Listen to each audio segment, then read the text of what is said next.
Hey public speaking class, it's Diana here. I'm going to do my rebuttal on the same topic, aquatic life.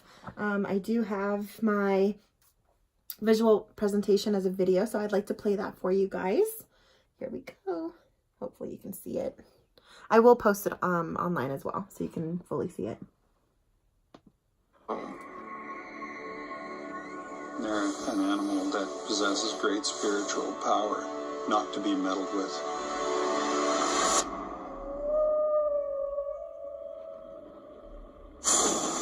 Orange County Sheriff's Office.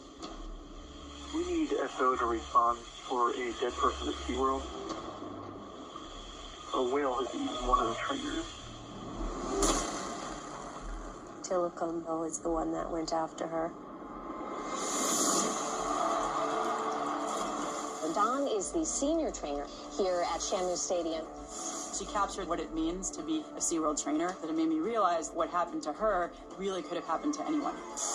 I've been expecting somebody to be killed by a Tillicum. We weren't told much about it, other than it was trainer error. It didn't just happen. It's not a singular event. You have to go back to understand this. The speedboat herded them in, and they could just pick out the young ones. This is the worst thing that I've ever done. When Tillicum arrived at SeaWorld, He was twice as large as the next animal. We stored these whales in what we call a module, which was 20 feet across and 30 feet deep, and the lights were all turned out. Probably led to what I think is a psychosis. All whales in captivity are all psychologically traumatized. It's not just Tillicum. If you were in a bathtub for 25 years, don't you think you'd get a little psychotic? Dawn would tell you that it was her mistake. They blamed her. It's just a bold-faced lie. I was just instructed to get rid of the tape. the industry has a vested interest in spinning these. That sells a lot of Shamu dolls. It sells a lot of tickets at the gate. There's no record of an orca doing any harm in the wild.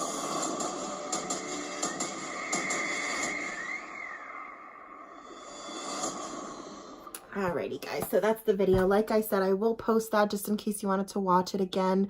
And if you have time, the link, I'll post a link, watch it. And then if you have time, the actual documentaries on Netflix, and it's really good. I do recommend you watching it. So let's get started. How much do you love sushi? How about breathing? Well, corporations who are running places like SeaWorld and other aquariums are jeopardizing our food and our environment. In this speech, I'm going to go over why we need to close down all, if not most, aquariums. A couple main points we'll be hitting is how they are causing harm to the animals, how we are ignoring animal rights when it comes to aquatic life, and how we can regulate all of this. So the first thing I want to hit on is the problem, which is causing harm to the animals. As far as physical harm goes, we are setting them up in conditions that are different from their living environment. For example, dolphins in the wild swim up to 40 miles a day, but are locked in tanks that are 30 by 30. Doing the math, they need to swim about 3,600 laps a day just to match what they swim normally in the wild. Another example is the lack of depth and water pressure causes problems with animals. I found a quote on thoughtco.com and it states, "This unnatural situation can cause skin problems. In addition, in captive killer whales, orcas, it is the probable cause of dorsal fin collapse, as without the support of water, gravity pulls down these tall appendages over as the whale matures. Collapsed fins are experienced by all captive male orcas and many female orcas who were either captured as juveniles or were born in captivity. However, they are only observed in about 1% of orcas in the wild." So that's a huge difference. I mean, all orcas versus 1%. I think that's crazy. We're obviously harming these animals by putting them in conditions that's convenient for us. The second subpoint I have for you is, we don't care about the mental well-being of these animals.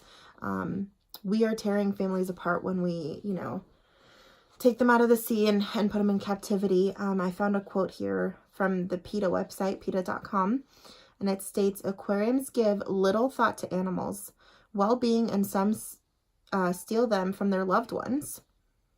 To catch a female dolphin of breeding age, boats are used to chase a pod into shallow waters where the animals are surrounded with nets and lifted into the boats. The unwanted ones are thrown back into the water. They may die from shock or stress, or from pneumonia when the water hits their lungs through their blowholes. So, you know, they're fighting for their life, so of course they're gonna freak out. And I didn't know this, but a lot of people don't think that aquatic animals can suffer from PTSD, or animals altogether.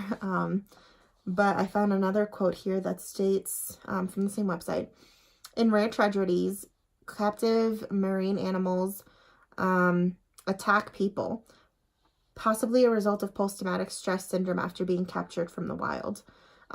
So if you do end up watching that documentary, and it kind of went over it in the preview, Tilikum, one of the big killer whales, actually killed somebody, one of his trainers that he worked with for years. And I mean, they definitely blame it on his PTSD.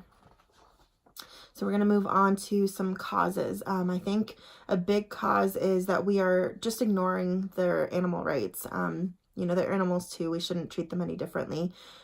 When it comes to aquatic life, we tend to see them less as emotional and thoughtful beings, and we just see them as things. You know, it's easy to, you know, give more animal rights to a monkey, because they have similar living environments to us, but for a fish, it's really not regulated very well. We use them a lot for entertainment and greed. You know, they make a lot of money, aquariums, and it makes a lot of money to sell the fish too. So we're just completely ignoring their rights. And another thing is, I think another cause is education. We want the corporations who own the aquatic marine life, the aquariums and things, they want to educate the general population, but how much are they really teaching us? You know, we learn that you can pet stingrays with 2 fingers, and, you know, some fish look cooler than others, but what are they really teaching us? And on top of that, why does the general population need to know about marine life? Other than money, that knowledge doesn't contribute to anything worthwhile. So moving on to a solution, my first subpoint would be regulation. So it's unrealistic to close down all the aquariums altogether, just as far as demand goes. And, you know, those animals would be left homeless because if they've grown up in captivity all their lives, they wouldn't be able to survive now out in the wild. So it's unrealistic to close all of them down. But we can regulate it. The biggest way we can regulate it is Uncle Sam just needs to grow a backbone. So we need the U.S. government to step in a lot more than they have been. They really haven't been paying attention to the environment that they're setting these animals in.